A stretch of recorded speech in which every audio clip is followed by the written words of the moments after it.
রংপুর শহরের দাসপাড়ায় সাবেক শিক্ষক সহ একই পরিবারের 4 জনের মরদেহ উদ্ধার করেছে পুলিশ। এ বিষয়ে আরও জানাতে রংপুর থেকে যুক্ত হচ্ছেন আমাদের সহকর্মী নজরুল ইসলাম। নজরুল, 4 মরদেহ উদ্ধারের ঘটনায় জিজ্ঞাসাবাদের জন্য তো আটক করা হয়েছে 3 জনকে, তাদের কি আদালতে তোলা হবে? সবশেষ কি খবর আছে আপনার কাছে?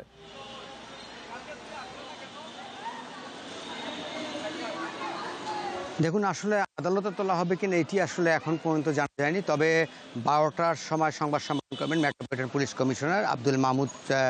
তিনি বলেছেন যে ১২টার সময় সংবাদ সম্মেলন করে আসলে বিস্তারিত জানানো হবে। তবে এই যে ৪ হত্যাকাণ্ডের যে ঘটনায় আপনি সব মিলিয়ে আপনি নিশ্চয়ই জানেন যে ৪ জন হত্যাকাণ্ডের যে ঘটনা গত বৃহস্পতিবার থেকে কিন্তু এটি শুরু হয়ে কিন্তু শনিবারের দিনে কিন্তু এটি আসলে পাওয়া গেছে যে আসলে শনিবারের দিনেই রাত্রেই কিন্তু এই খবরটা পাওয়া যায় যে ৪ জন ঘরের ভিতরেই কিভাবে মারা গেল, কিভাবে হত্যা করা হলো, এটি আসলে তদন্ত করা হচ্ছে পুলিশের পক্ষ থেকে। পুলিশের একাধিক টিম কিন্তু তদন্ততে নেমেছে। আপনি নিশ্চয়ই জানেন যে গতকাল রাত থেকে কিন্তু পুলিশের যে তদন্ত টিমগুলো তারা কিন্তু কাজ করছে। একটু পরে কিন্তু এই যে আমি দাঁড়িয়ে আছি জেলা স্কুল গেটে, এই জেলা স্কুলে কিন্তু শিক্ষার্থী এবং শিক্ষকরা কিন্তু তারা একটা মানববন্ধন করবেন। অর্থাৎ এই স্কুলের শিক্ষক যেহেতু হত্যা করা হয়েছে শিক্ষককে, সেক্ষেত্রে কিন্তু শিক্ষকরাই কিন্তু আজকে এই মানববন্ধন 11:30টার সময় করার কথা। তারা বলছেন যে আমরা বিচারের দাবিতে এবং যারা এই তাদের শিক্ষককে হত্যা করেছে তাদের বিচারের দাবিতে এবং দ্রুত গ্রেপ্তারের দাবিতে তারা এই মানববন্ধন করবেন। শিক্ষার্থীরাও কিন্তু আস্তে আস্তে তারা কিন্তু এগিয়ে আসছেন এই জেলা স্কুল গেটে কিন্তু এই মানববন্ধন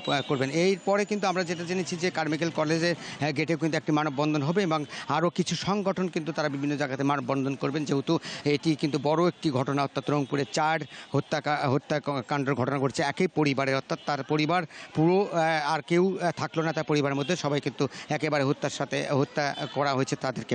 তবে একটু আগে কিন্তু আমি মেট্রোপলিটন পুলিশের ডিসির সঙ্গে কথা বলেছি। তিনি যেমনটা জানিয়েছেন যে এই হত্যাকাণ্ডের সাথে যারা যারা জড়িত থাক না কেন তাদেরকে অর্থাৎ আইনে আওতা আনা হবে এবং মোবাইল সূত্র ধরে কিংবা বিভিন্ন সূত্র ধরে কিন্তু এই ঘটনাটি তারা কিন্তু এই ঘটনার উদ্ঘাটন করবে। তবে একটি বিষয় জানিয়ে রেখে যে ডাকাতির সাথে ঘটনা কিন্তু সেটি কিন্তু একটি বিষয় রয়েছে এবং আরেকটি বিষয় রয়েছে পারিবারিক কোন্দল, পারিবারিক কলহর জেরে কিন্তু এটি হতে পারে, সেটিও কিন্তু পুলিশ বলছেন যে সব মিলিয়ে খতিয়ে দেখা হবে আসলে এই যে 4টি হত্যাকাণ্ড হয়েছে, একটি 2-3 জন শিক্ষার্থী এবং একজন শিক্ষক, একজন গৃহিণী এবং 4 জনকে শ্বাসরোধ করে কিন্তু একই স্টাইলে বলা চলে যে তাদেরকে হত্যা করেছেন প্রশাসন, হত্যাকারীরা। তবে সে সব মিলিয়ে দেখা যাচ্ছে প্রশাসনের কিন্তু তৎপরতা অনেকটাই বেশি দেখা গেছে এবং বিভিন্ন ধরনের কিন্তু প্রশাসন তার সাদা পোশাক এবং বিভিন্ন পোশাকে তারা কিন্তু মাঠে নেমেছেন এবং গতকাল রাত থেকে কিন্তু বিভিন্ন মোবাইলের সূত্র ধরে কিন্তু এটার সাথে এই হত্যাকাণ্ডের সাথে যারা জড়িত আছে তাদেরকে গ্রেপ্তারের